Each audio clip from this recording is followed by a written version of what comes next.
love, unity, civilization, and total chaos.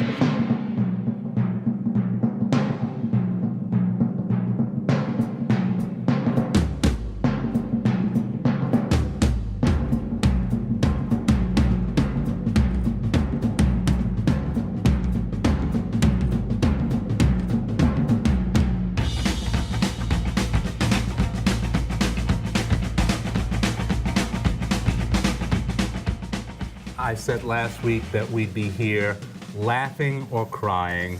You've got a smile on your face, but that's why you're on the show. You bring a little bit of sunshine to the show. But we're smiling through the tears, let's put it that way. You're watching dvtv Live. My name is Rich. My name is Jean. And yes, it's after the election. It's November 11th. 2016, we're still in a bit of shock. I'm still in a bit of shock. It was kind of like, I don't know. You are in a little bit of shock. It's the 10th. It's the 10th, yeah. Oh, yes, that's right. It's not. Thank you, Ann. Well. And with that, let's get right to our guest. Jean, will you Our please? guest tonight is a veteran journalist and a legendary human rights activist. She's also familiar to many viewers as the co-host of TV's Gay USA on MNN. We're very pleased to welcome to dvtv Ann Northrop. Welcome, Ann. Thanks, Rich. It's nice to see you on this side of the camera. On this side of the table, yes. Usually you're directing Gay USA. Yeah, and I never sit down at a table, so I'm usually roaming around here. But we're very pleased that you could be here. Thank you. And nice to meet you, Jean. Nice to meet you too, Ann. Let's start off with the stock question. Jean and I were here on Tuesday night, 9:30, 10. We were doing a comedy show. We were working on a comedy show. And about 9:30 or 10, it started to get very grim. But tell us your experience Tuesday night. This has become like a 9/11 question. Yes. Where were you on the... Yeah, or I was home. I was home. I turned down all invitations to go to watching parties. I saw this coming a long, long time ago. I was very scared about this election. I'm afraid you did, and you told me, and I was like, no. I know, and I've been telling our Gay USA viewers. So I was prepared for the worst, and I sat at home watching it. My neighbors came over weeping and all upset, and I said, look, you know, this is not a surprise. It's very, very depressing. It's certainly stunning, but it shouldn't come as a shock to anybody. Yeah, now, a lot of people are saying it's like Brexit, where the younger people voted for Hillary, the older people voted for Trump. I know that's an overgeneralization, but do you think that's true?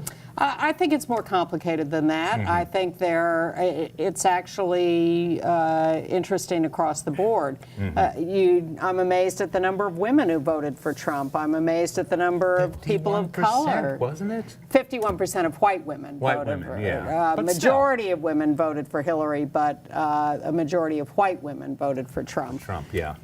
Shocking to me, the number of people of color who voted for Trump, and the number of young people. A lot of millennials voted for Trump, and the number of Hispanics too. Exactly. Of all things, that's how he started. Well, this is the thing across the board, but I think we really have to understand it.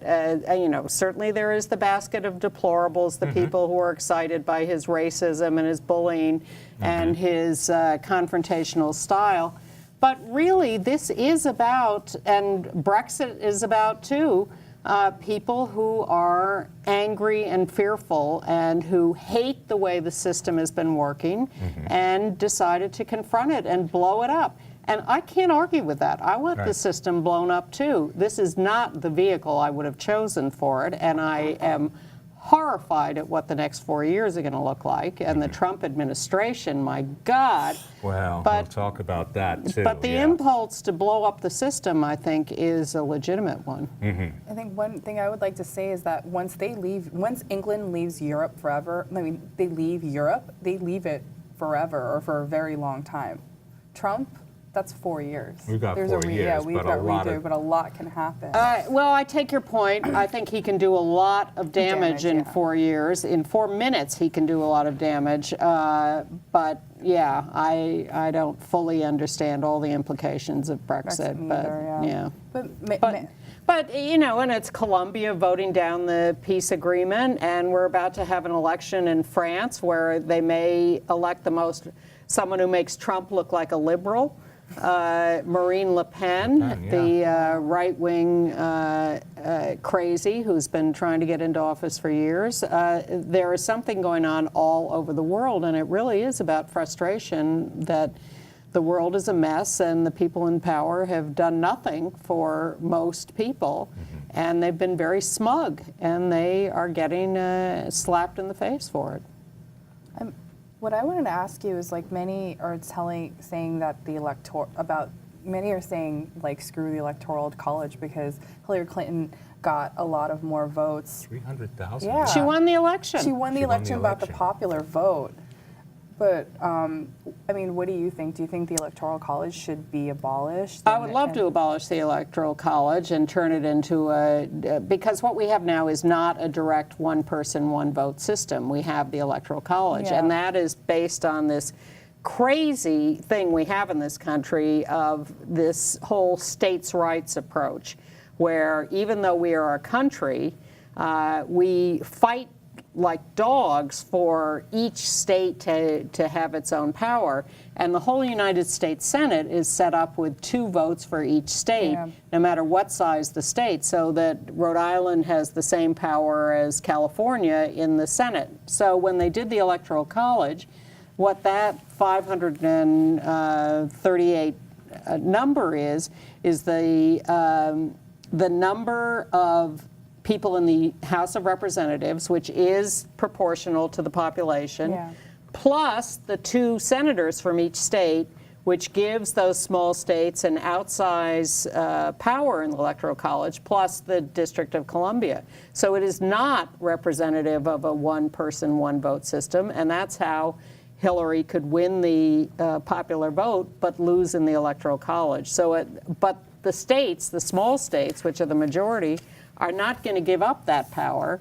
So I think the best we can hope for is to make the states adopt systems where they will split their electoral votes proportionately by the vote in their state instead of a winner-take-all system in each state. And the Electoral College goes back to the time when only men could vote, only male landowners could vote. They were all farmers.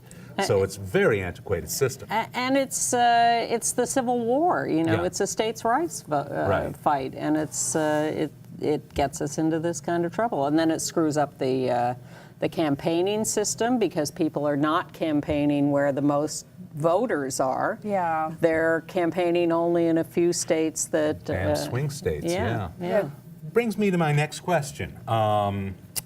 Hillary got 300,000 votes more. I have the totals here. Gary Johnson got 4 million votes. Jill Stein got 1.2 million. Do you think the third-party candidates might have cost Hillary if they weren't there? It's hard to tell because you don't know whether the people who voted for them would actually have voted for either Hillary or Trump, or how that would have broken down.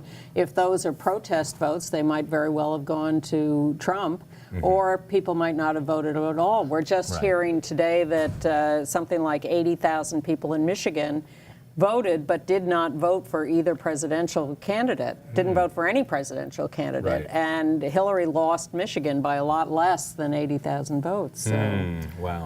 So, you know, you can't really tell. And I would hate to, you know, I'm mad enough at the 2-party system. I'd like a 10-party system.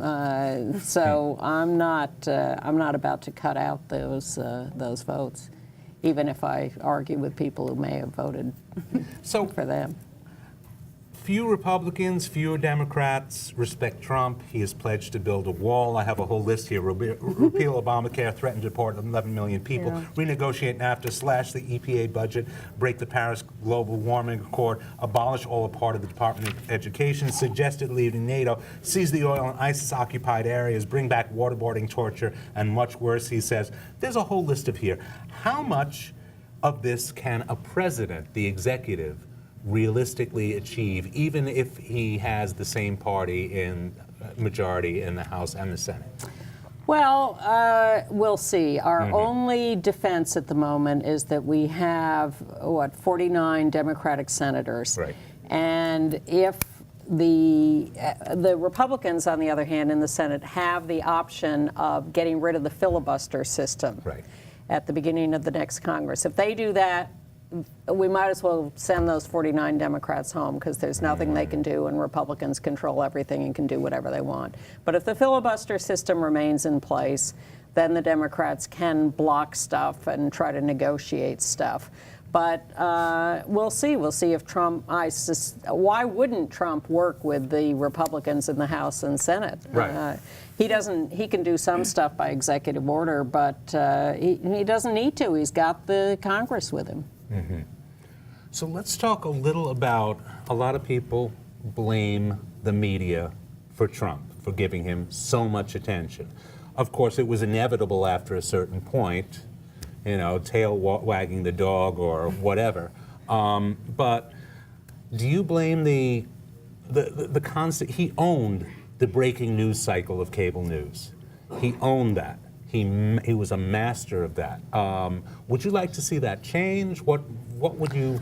You're an ex-news producer yourself. I am. I've worked for ABC and CBS. I walked out of CBS News 30 years ago, yelling intellectual bankruptcy at them, and found a home at MNN, at Gay USA, where I get to say what I want and not feel contempt for my bosses.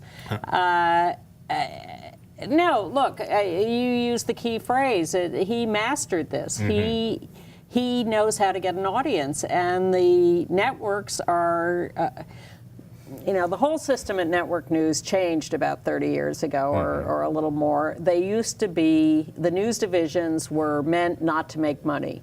You used to see documentaries on primetime TV. You're too young to remember that.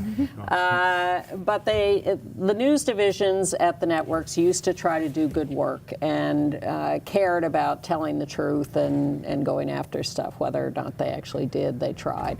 Then someone realized they could actually make money at the news division, and everything changed. And it all became about chasing the dollar, and all the news coverage changed. And that was the networks making a very deliberate decision to emphasize making money. And nothing makes more money than covering someone like Donald Trump, who is the ultimate entertainer. And the American people are the ones who demand it. You know, they're watching the Kardashians. They're eating it up. If people weren't watching Trump, the networks would not have been covering him like that. That's so I blame the networks for stupidity, for not asking real questions of any of these people, for letting them skate under the radar in all of this, for running debates that were basically empty. And for, Chris Matthews sitting on MSNBC on election night and saying, well, I'm wired into Pennsylvania, and I can tell you that Pennsylvania is the, the firewall for Hillary. And now I've got the chief political expert, and that's going for Hillary. And did you see him after? He blamed the pollsters. He blamed the pollsters, but he was pretty much in shock, too. Yes, because he's an idiot. A number of us saw this coming. It didn't take a rocket scientist to see this coming. Michael Moore saw it coming, too. Exactly. Michael Moore did see it coming, Andrew Sullivan saw it coming. A lot of people saw it coming, but not Mr. News. Well, I mean, also the polling data, they kept on showing Quinnipiac polls, et cetera, always put Hillary slightly ahead.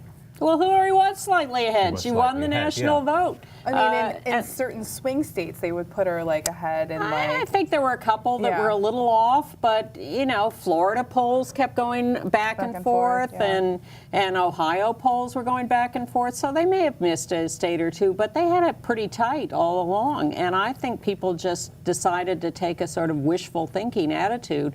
All this talk about the polls being way off, I don't think they were way off. They may have been a little off, but if you combine the fact that they had it pretty close with the enthusiasm of the Trump voters and the hatred of Hillary, you could see this coming down the pike. And Trump was more entertaining. It was easier to watch, you know. Bread and circuses. Bread and circus, yeah. Now, a lot of people, we were joking before the show about you getting a visa to somewhere else. Some people are talking about Canada. You've lived through Nixon. You lived through Reagan. Thanks, Rich. Yes, okay. I have. So talk about the you know the I long for the days of Nixon. Yeah, right. He makes him. Trump makes Nixon look like a Cub Scout. Wow. But talk about the fight or flee. Okay, but I impulse. have to diverge because of what you just said. I think Trump is a monster, and it scares me to death. But the people around him scare me even more. And what I saw today with Trump going to the White House and sitting there with Obama and saying, we were scheduled to have a 15-minute meeting, which it turns out was untrue. They were actually scheduled to have an hour meeting. That's Trump. He said, but we talked for an hour and a half, and I could have talked a lot more.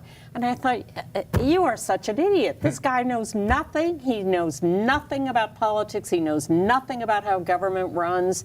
And he is going to be so malleable. He's been malleable throughout this whole process. And the people around him, if Steve Bannon ends up being the chief of staff, which is today's rumor, the Breitbart guy who ran his campaign, it is going to be a complete nightmare. These people are going to have, talk about the fox in the hen house.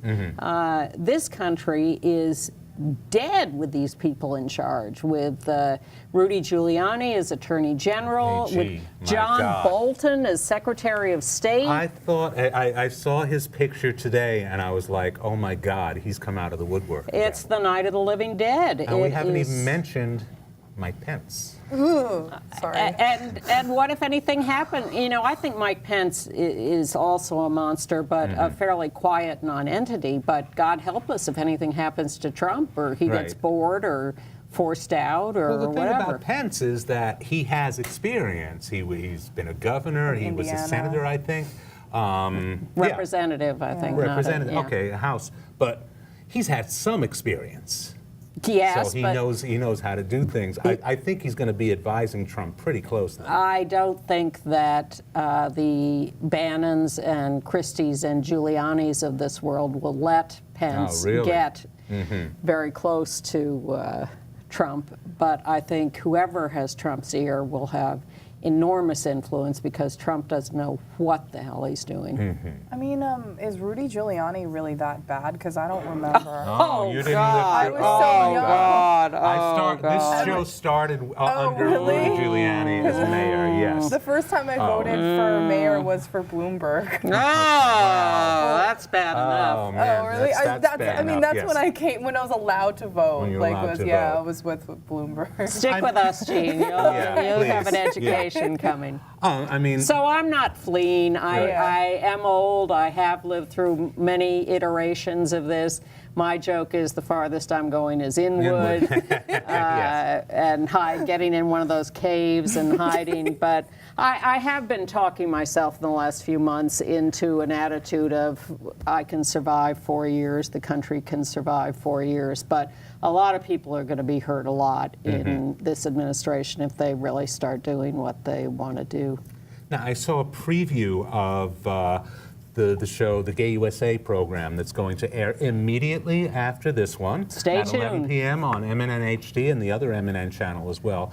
One of your guests said it will be a very dark 4 years for transgender people. And I heard that not only her fear of the legislation that may be passed, may be changed, but also of Trump's people and what he does to encourage them. First of all, one of the horrifying things even today is the stories that are coming out all over the country of, like, young white men, Trump supporters, who are going around beating up Muslim women, robbing them and pulling their headscarves off, gay bashing other kids in schools, just running wild with their bigotry and violence. a lot of the advances that have been made for trans people in the last couple of years have come from executive orders that the Obama administration has done. Guidance to schools all over the country to treat trans students with respect. The whole thing about access to the appropriate bathrooms. Non-discrimination orders that cover federal contractors, things like that. And all of that can and probably will be wiped out by Trump on his first day. He has promised to kill every Obama executive order. They've got this construct that this is all illegal. You know, Bush issued more executive orders than Obama did. But a lot of this progress that has been made by Obama in the face of a resistant Republican Congress has been through executive orders, and all of that is subject to being wiped out. And you put a conservative on the Supreme Court, and our hope that the court would rule in a progressive way about defining sex discrimination that exists in federal laws as including sexual orientation and gender identity becomes a lot less likely with a Trump appointee to the court. Now, you were a member of ACT UP. To this day, you lead demonstrations, you organize demonstrations, you instruct people on how to do civil action. What should we be doing for the next, what should we be doing right now? What should we be doing for the next 4 years now that this is inevitable? Well, I'm very happy to see people out on the streets spontaneously in the last couple of days. That's a great sign. And there are stories about kids walking out of school to demonstrate in the streets. I'm very, very happy about that. A little frustrated that, you know, this is happening now and this energy was not put into the election in the first place. But there has to be grassroots organizing. So whether it's demonstrating in the streets, which is really what stopped the Vietnam War a long time ago, and that has been my model and what I participated in a little then. Street demonstrations that become massive can have an impact and are very necessary. So I'm in favor of that. And there are a couple this weekend here in Manhattan. On Saturday at noon, people are gathering at Union Square to march and demonstrate. Sunday at 2 p.m., gathering at Columbus Circle out here at the Trump Hotel to demonstrate. I highly recommend that people join those actions and organize in your own neighborhoods or whatever. Don't wait for other things to come to you. But people have to remake the Democratic Party or new parties. There's talk now about who's going to be the new head of the Democratic Party nationally. Bernie has come out for Keith Ellison, who is a Muslim, African-American representative from Michigan to Detroit, I think, who's a great progressive. He'd be terrific. And other names are popping up. Howard Dean wants to take it back. Wow, yes, he does. He does, yeah. But people have to get active, and they don't have to think that they can change the whole world overnight. That becomes daunting. But if everybody does a little, that will aggregate. And it's there has to be a fighting back in whatever ways we can. I think it's important to remember, too, that, okay, even if Hillary got a majority of the popular vote, still there's enough Trump people out there. There were enough to get him elected into the White House, and it may seem daunting, but in the 1960s, not every college student was out there protesting the war, but enough of them were. Abby Hoffman used to talk about the concept of enough people. And that turned out to be 1 million. 1 million repeatedly going to Washington and demanding an end to the war. Right.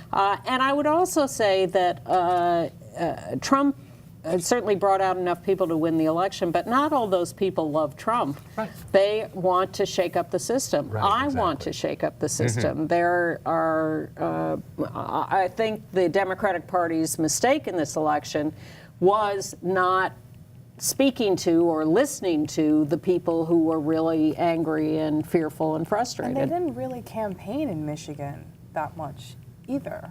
Well, There's a in a couple number of states, places, they yeah. just didn't campaign enough. Well, today's story in the Yeah. New York Times was that, and I fear this leaked from Bill Clinton because it was Bill Clinton, it was claims that Bill Clinton had said, you know, you're paying too much attention to the suburban middle-class white people, Yeah. and you should be going after the disaffected poorer people. And that sounds to me like it came right out of the mouth of Bill Clinton. Yes, it does, I yeah. told them, but don't quote me. Just refer to me. Just refer to me, yeah. But there's truth in that, and when you so robotically segment a campaign and take all the soul out of it and the real connection to people, I think that's a recipe for disaster. We're running very short on time. Very quickly, I want to ask you about the campaign. This was a particularly vicious one, certainly the most vicious that I've seen. Has that changed the way campaigns are going to be run from now on? Is it going to be just as vicious and just as vapid, just as empty of issues in 2020? What do you think? Possibly. I think it could go either way. It depends. Who knows? Who's the next Democratic candidate? Who Right. knows? Would you like to see some? We had Bernie, who was 74, Yeah. Hillary 69, Trump is 70. Would you like to see somebody younger, somebody Obama's age? Yes. Yes. I think a lot. Nothing ageist Definitely. about that, but yeah. Yes. Maybe they'll find somebody that's 35. 35. That'd be nice. That's exactly the age. Maybe they could be 40. 40 is okay. I'd like yeah. a little wisdom and experience, but Yeah, Kennedy was like 38 or something. Yeah. Definitely energy and And Hillary said, progressive attitude. Hillary said in as many words that she'd be too old when she was asked in 2012 about 2016. Wow. But we're down to our last minute. I do want to ask you about Gay USA airing immediately after this show on MNN HD and the other MNN channel. But please give us a preview of what we're going to see My tonight. co-host Andy Hum and I decided that after the election we needed a special hour of conversation rather than our usual news show. So we enlisted 4 guests. Gabe Gonzalez, who's a young Latino reporter for Mike.com, and we made him represent all millennials and Latinos. Jillian Weiss, executive director of the Transgender Legal Defense Fund. Joan Gibbs, a veteran attorney for the Center for Constitutional Rights and teacher at Medgar Evers College and an old ACT UP colleague of mine, and Reginald Brown, who works with Vocal New York and is a longtime survivor with HIV. So it's quite an interesting panel. And I've seen the show. I can highly recommend it. We're all out of time. My name is Richard Speziale. I'm Jeannie Lee. And thanks to our crew. Thanks to you for watching. Good night.